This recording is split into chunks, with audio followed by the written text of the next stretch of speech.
사연 시작하겠습니다. 안녕하세요. 최근에서야 조금씩 행복을 찾아가고 있는 58살 아줌마입니다. 지금껏 취미생활이라고는 꿈도 못 꾸고 살았던 제가 지금은 안정을 찾아가며 인생을 살아가고 있어요. 하지만 처음부터 이렇게 인생을 즐기며 살았더라면 이곳에 사연을 보내지는 않았을 겁니다. 저는 끝이 보이지 않는 어두컴컴한 터널을 걷다가 이제야 빛이 드는 길을 걷기 시작했거든요. 저는 20대 중반 다니던 제과점에서 남편을 처음 만났습니다. 그는 빵 납품 업체 직원이었고 저는 알바로 일을 하고 있었죠. 남편의 성실한 모습이 좋았던 저는 2년의 연애 끝에 결혼을 하게 되었습니다. 아버지 없이 어머니와 자란 저는 혼수를 마련하기 힘들었지만 다행히 시댁 쪽에서 면박을 주거나 그러지 않으셨어요. 할 수 있는 만큼만 무리하지 않고 해오면 된다고 하셨죠. 나머지는 자신들이 도와주겠다면서요. 좋은 시댁 식구들을 만난 것 같아 기분이 좋았습니다. 저는 그렇게 신혼생활을 시작하게 되었어요. 풍족하지도 않고 오히려 조금 부족하게 살아갔지만 그래도 행복했네요. 하지만 행복은 1년도 채 가지 못했어요. 저는 임신 중이었고 회사도 그만둔 상황이었죠. 남편은 납품업체를 여전히 잘 다니고 있었고요. 근데 남편이 어느 날부턴가 집에 잘 들어오질 않는 게 아니겠어요? 퇴근해야 할 시간에 들어오지도 않고 연락도 받지도 않아 걱정이 참 많았죠. 하지만 남편이 귀가를 할 때면 향수 냄새와 술 냄새가 진동을 했고 제게 매번 돈을 달라고 화를 내는 걸 보고 남편이 밖에서 무얼 하는지 대충 감을 잡게 되었어요. 2년을 사귀어왔지만 남편에게서 그런 모습을 볼 수 없었기에 저는 전혀 의심을 하지 않았었는데 결혼하고 제가 임신하고 나서부터 무슨 바람이 든 건지 아니면 원래 그런 사람이었는데 제게 숨긴 건지 아니야, 아닐 거야. 저는 그렇게 스스로를 진정시키며 남편을 믿어보기로 했어요. 회사 동료 중에 향수 뿌리는 사람이 있나 보지. 요즘 회식 자리가 잦아졌으니까 저러는 걸 거야. 라고 말이죠. 하지만 시간이 지날수록 그는 더 심해져만 갔어요. 시부모님께도 돈을 달라고 투정을 부리기 시작했고요. 심지어는 제가 아기를 위해 모아놓은 적금까지 깨서 가지고 갔습니다. 제 친정 어머니에게 전화해서 아기용품을 사야 하는데 돈이 부족하다며 그 구실로 돈까지 받아 챙겼고요. 그리고 그 돈을 전부 도박에 탕진했어요. 더 이상 부정할 수 없었습니다. 그는 도박에 술에 여자까지 하는 최악의 남자였습니다. 결혼한 지 얼마나 됐다고 만삭의 아내를 버려두고 바깥으로 도는 남편이 원망스러웠어요. 너무나도 미웠습니다. 저는 크게 불러온 배를 쓰다듬으며 매일을 눈물로 보냈어요. 단 하루도 울지 않는 날이 없었죠. 계속 울다 보니 점점 배도 고프지 않게 되더라고요. 아니, 먹는 것을 잊어버리는 게 맞았어요. 저는 점점 야위어져 갔습니다. 며칠 후 시부모님이 잘 지내고 있냐며 신혼집으로 오셨어요. 그리고 제 꼴을 보고서는 크게 놀라셨죠. 아니, 아가, 대체 무슨 일이니? 왜 이렇게 말랐어? 아이고 세상에, 밥은 잘 챙겨 먹고 있는 거야? 잠은 잘 자고? 걱정 어린 눈으로 제 상태를 살피는 시부모님의 모습에 눈물이 왈칵 쏟아져 나왔습니다. 저는 차마 남편이 바깥으로 돌아서 힘들다는 말은 못하겠더라고요. 그런 시부모님들 많잖아요. 우리 아들이 잠깐 그럴 수도 있지 하시는 분들이요. 제 시부모님이 아무리 좋은 분들이셔도 막상 자신의 아들이 그렇다는 이야기를 들으면 저를 되려 구박할까 겁이 났습니다. 저는 결국 아무 말도 못하고 그저 서럽게 울기만 했어요. 그런 제 모습에 시부모님은 혼자 있는 시간이 길어 우울해한다고 생각을 하신 듯 자주 찾아오겠다고 하셨고요. 그러던 어느 날 신혼집에서 시부모님이 차려주신 밥과 과일을 먹던 중이었는데 누군가가 문을 세게 두드리는 겁니다. 쾅쾅쾅쾅쾅. 당장 나와! 잔뜩 화가 난 듯한 여성이었어요. 우리는 깜짝 놀라 문 쪽을 바라보았고 시아버지께서 자신이 나가보겠다고 하셨습니다. 누구세요? 시아버지가 문을 열고 여자에게 묻자 여자는 남편의 이름을 부르며 그는 어디 갔냐고 묻더군요. 그리고 집 안에서 앉아있던 저를 훑어보고는 어이가 없다는 듯 화를 냈죠. 그거 아주 사기꾼이었구나. 당신 남편 바람 피우는 거 알아요? 그 자식이 나한테 결혼하자고 해서 결혼 준비까지 하고 있었는데 길 가다가 그 자식 얼굴이 나온 가족 사진이 있지 뭐예요. 사진관에서 떡하니 찍은 가족 사진 말이에요. 그녀는 저와 남편이 결혼식을 올리고 나서 시부모님과 저와 남편, 친정엄마 이렇게 찍었던 가족 사진이 걸린 걸 본 듯 했습니다. 당신 남편 그거 아주 지독한 자식이야. 나랑 사귈 때 다른 여자랑 바람 피우다 걸린 게 몇 번인 줄 알아요? 내가 그거 다 용서해주고 결혼하겠다고 한 건데 이제 이렇게 임신한 아내가 있었네? 이거 순 사기꾼 아니야? 나 지금 경찰서 갈 거예요. 혼인 빙자 간음죄로 고소할 거야. 이 모든 얘기에 가장 충격을 받은 건 다름 아닌 시부모님이었습니다. 까딱하다가는 정말 남편이 잘못될 수도 있었기 때문이죠. 저는 남편이 밖으로 저 모르게 놔둔다는 건 알 수 있었지만 이 정도로 인간 말종이라는 건 몰랐습니다. 임신한 아내를 두고 다른 여자랑 결혼식 날짜까지 자기네들끼리 잡아놨다니 황당해서 당장이라도 애고 뭐고 이혼을 하고 싶은 심정이었죠. 시부모님은 혼란스러운 생각을 정리할 겨를도 없이 악에 바친 듯 소리를 지르는 그녀를 달래기 바빴고요. 우리 아들 고소하지 말아달라고 말이죠. 결국 시부모님은 그동안 모아놓으셨던 돈 중 그 여자에게 800만 원이라는 합의금을 건네서야 그 상간녀는 돌아가더군요. 그리고 시부모님은 눈물을 흘리며 제게 미안하다고 사과를 하셨어요. 아가, 네가 여태 힘들어했던 게 다 우리 아들 때문이었구나. 미안하다. 얼마나 힘들었을까. 저렇게 애 품은 채로 얼마나 마음고생이 심했겠어. 다 아들 잘못 키운 우리 잘못이다. 시부모님은 제게 무릎까지 꿇으셨고 저는 남편이 바깥으로 도는 게 시부모님의 잘못은 아니라고 생각해서 두 분을 일으켰어요. 아가, 우리가 어떻게든 이런 일 다시는 없도록 하마. 그러니까 딱 한 번만 우리 아들 믿어주면 안 되겠니? 우리가 그 자식 다리를 분질러서라도 다시는 그런 일 없도록 단단히 일러두마. 제 손을 잡고 애원하시는 시부모님의 모습에 저는 마음이 약해지고 말았어요. 남편이 바깥으로 돌면 제 탓을 할 줄 알았는데 그러기는커녕 제게 무릎을 꿇으며 자식의 잘못을 대신 비는 모습을 보니 가슴이 아프기까지 했죠. 저는 시부모님을 믿어보기로 했습니다. 남편이 다시 갱생되었으면 했거든요. 당장 다음 주가 제왕절개 수술 날이었기 때문이기도 했어요. 시간이 흘러 저는 건강한 딸을 낳았고 시부모님께서는 아주 기뻐하셨어요. 친정 어머니도 고생 많았다며 제 머리를 쓰다듬어 주셨습니다. 출산 후 저는 시부모님 집에서 산후조리를 하기로 했어요. 식사와 빨래 그리고 아이 돌보는 것까지 시부모님은 지극정성으로 저를 챙기셨어요. 그런 정성 덕에 저는 차차 몸을 회복해 가고 있었죠. 그리고 시부모님의 말대로 남편은 조금씩 괜찮아지기 시작했어요. 외박도 줄어들었고 제게 조금씩 다정해지기 시작했거든요. 시부모님이 어떻게 남편을 바꿔놨는지는 모르겠지만 저는 마냥 행복했어요. 연애 이후로 이런 행복은 처음이었으니까요. 점점 바뀌어가는 남편의 모습을 보니 진짜 좋은 가족이 될 수 있겠구나 싶었죠. 하지만 그런 꿈은 채 한 달도 가지 않았어요. 제 생각과 달리 남편은 바뀌어가는 게 아니었거든요. 이른 아침 남편과 시부모님의 충격적인 대화를 엿듣게 되었습니다. 아빠, 대체 언제까지 이래야 하는데? 아이고, 아가 듣겠다. 조용히 좀 해. 이번 달 돈 언제 줄 거야? 이번 달 거 안 줄 거면 나 당장 오늘부터 나갈 거니까 그렇게 알아. 너 제발 좀 정신 차리고 아내한테 좀 잘해라. 이 애비 죽는 꼴 보고 싶어서 그래? 그래야 네가 정신 차리겠어? 며느리가 얼마나 불쌍하니 얼마나 마음고생을 심하게 하는지 네가 알기나 하냐? 네 가족부터 챙겨야지. 대체 어디를 그렇게 싸돌아다니는 거야?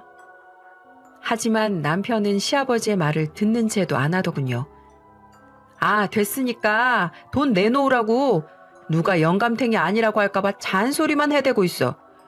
시아버지는 제가 듣기라도 할까봐 결국 남편에게 돈 봉투를 건넸습니다. 하지만 전 모든 사실을 알아버렸죠. 시부모님이 남편을 크게 홍군형을 내서 바꿔놓은 게 아니었어요. 여전히 휘둘리고 있었던 거였죠. 시부모님은 남편에게 용돈까지 주고 달래서 며느리에게 잘 좀 하라고 애걸복걸 하다시피 부탁한 거였습니다. 저는 남편이 너무나도 증오스러웠어요. 아니, 끔찍했습니다. 저게 인간이라면 어떻게 저럴 수 있는지. 저건 인간이 아니었어요. 어떻게 본인의 부모님에까지 저렇게. 하지만 저는 이혼할 엄두가 나지 않았어요. 제가 평생을 아빠 없는 아이로 살아 그 서름을 잘 알기에 제 딸은 그렇게 되지 않았으면 했거든요. 아무리 아내한테 못하는 못난 남편이어도 딸에게는 아빠라는 존재가 있었으면 했습니다. 아니나 다를까 시간이 흐르니 남편은 다시 밖으로 돌기 시작했어요. 뭐 뻔한 결과였죠. 남편은 술이며 도박이며 여자며 안 하는 게 없었습니다. 결국 저는 남편은 그냥 포기해버리고 아이 하나만 보며 아이를 위해 살아가기로 했어요. 내 자식은 아무런 죄가 없기 때문이죠. 그런 제 모습에 시부모님은 고맙고 미안해서 어쩔 줄을 몰라 하셨습니다. 시부모님은 당분간 같이 살자고 제안하셨어요. 집에 혼자서 있으면 우울할 테고 아이를 혼자 보기엔 힘이 붙일 거라고 도와주겠다고 하셨죠. 그리고 틈만 나면 눈물을 흘리셨어요. 아들을 못나게 키워서 정말 미안하구나. 다 우리 잘못이다. 이게 무슨 고생이니? 너한테 면목이 없어. 라고 매일같이 제게 사과하셨어요. 저는 남편이 아예 없는 사람이라고 생각하니 차라리 마음이 편해져서 남편이 아예 집에 안 들어왔으면 하는 바람으로 살았습니다. 저는 점점 마음이 메말라져 갔고 피폐해져 갔습니다. 그런 제게 항상 힘을 준 건 시부모님이었어요.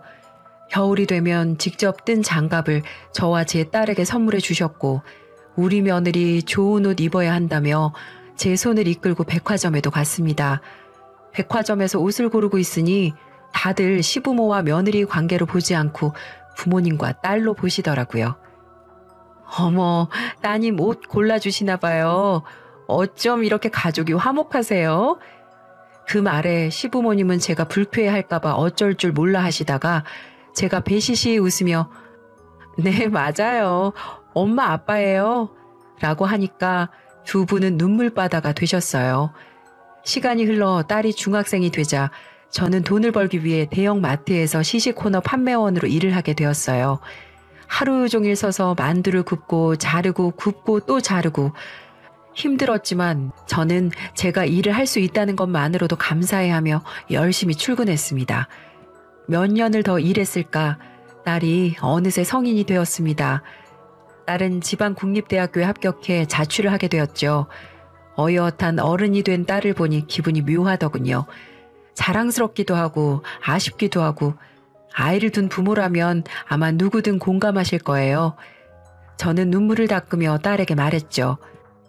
가서 공부 열심히 하고 엄마 걱정하지 말고 밥 잘 챙겨 먹어야 한다.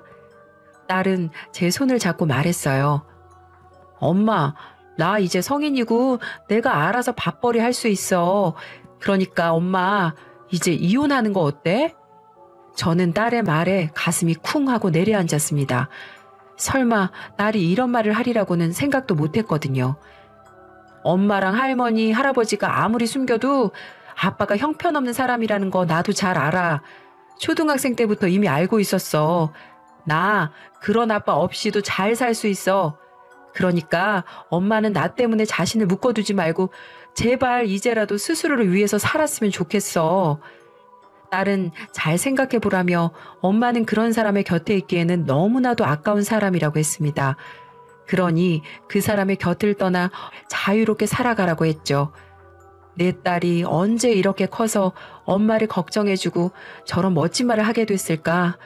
나조차도 엄두를 못 낸 그런 멋진 이야기를 해줄까 싶었습니다. 그리고 저는 딸의 말을 진지하게 생각해보기로 했어요. 저는 깊이 고민하고 또 고민해봤습니다. 하지만 고민할 필요도 없었어요. 딸이 커서 성인이 되었으니 저는 더 이상 그 남자의 아내로 있지 않아도 됐죠. 꼴도 보기 싫은 그 개차반에게서 벗어날 수 있었어요. 저는 이혼을 결심했습니다. 20여 년의 결혼 생활을 정리하기로 마음먹었어요. 저는 이 사실을 부모와도 같은 시부모님께 말씀드렸죠. 저 이혼하려고요. 애도 다 컸고 이제 제 인생 살아보려고요. 제 말에 시부모님들은 눈물을 흘리시며 아이고, 그래, 그래야지. 우리 아가 얼마나 고생이 많았니? 그 못난 아들 때문에 얼마나 힘들었어. 하며 그러라고 너의 인생을 살으라며 응원해 주셨어요. 저는 그렇게 이혼을 준비하게 되었습니다. 하지만 모든 일이 쉽게 풀리지 않듯 꼬이고 꼬인 제 인생도 한 번에 해결될 리가 없었어요. 시어머니께서 어느 날 갑자기 쓰러지신 겁니다. 저와 시아버지는 119를 불렀고 시어머니는 병원으로 실려가셨어요. 하지만 병원에 도착하고 얼마 지나지 않아 세상을 떠나고 마셨어요. 급성 심근경색이었죠. 저는 부모와도 같은 시어머니를 잃은 충격에 오열을 했고 시아버지가 오히려 저를 안아주셨어요. 저는 주체할 수 없는 슬픔에 기절을 해버렸습니다. 다시 정신을 차린 제 곁에는 시아버지가 계셨어요. 제가 정신이 든 걸 아시고는 목을 놓아 우시더군요.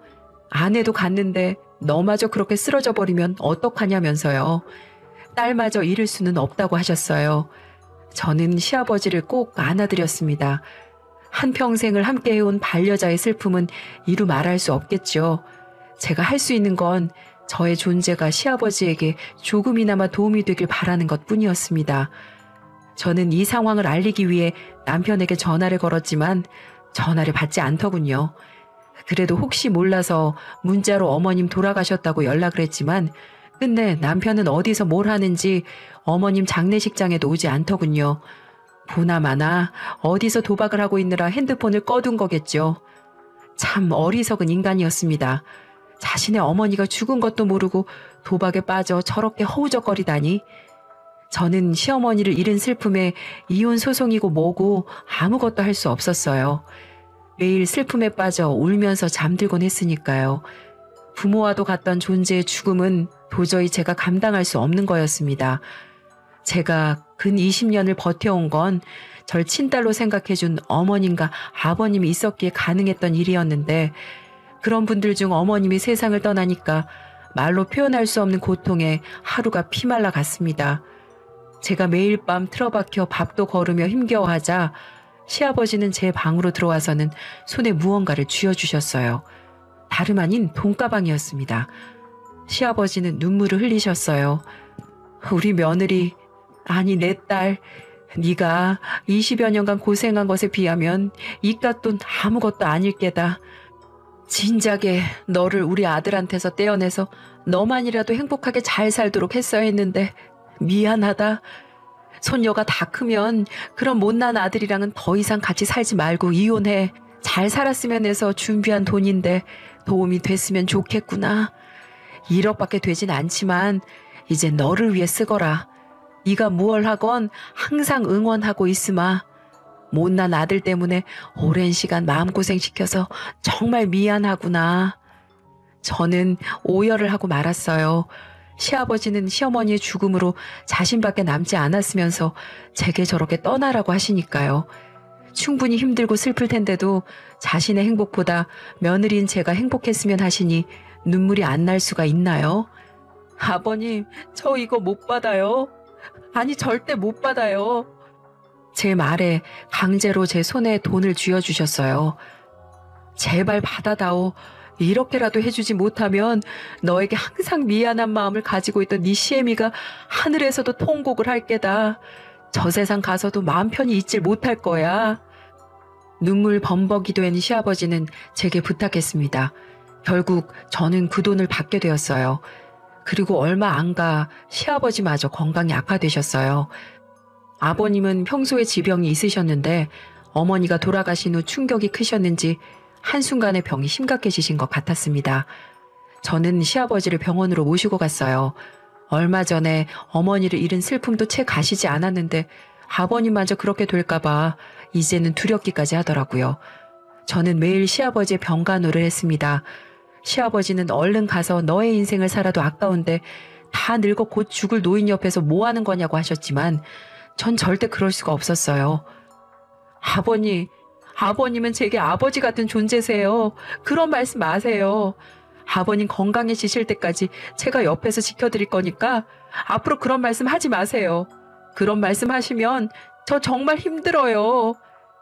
이렇게 말을 하니 제 말을 듣고는 그저 조용히 고개를 끄덕이셨어요.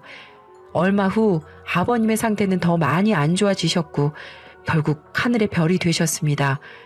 1년도 안 되어 부모님 같은 두 분을 모두 잃은 저는 걷기도 힘들 정도로 슬픔에 잠겨 있었는데 그 와중에 아버님은 제게 유언장을 남기셨어요. 전 그 유언장을 보고 또다시 오열을 하고 말았어요. 아가, 애비다. 네가 이걸 볼 때쯤이면 난 이미 이 세상 사람이 아니겠지? 지금까지 우리 아들 때문에 네가 얼마나 고생 많았니? 난 솔직히 내 욕심이지만 네가 손주 데리고 우리에게서 떠나갈까봐 하루라도 마음 편히 살아본 적이 없단다. 그만큼 넌 우리에게 며느리보다 딸 같은 존재였어.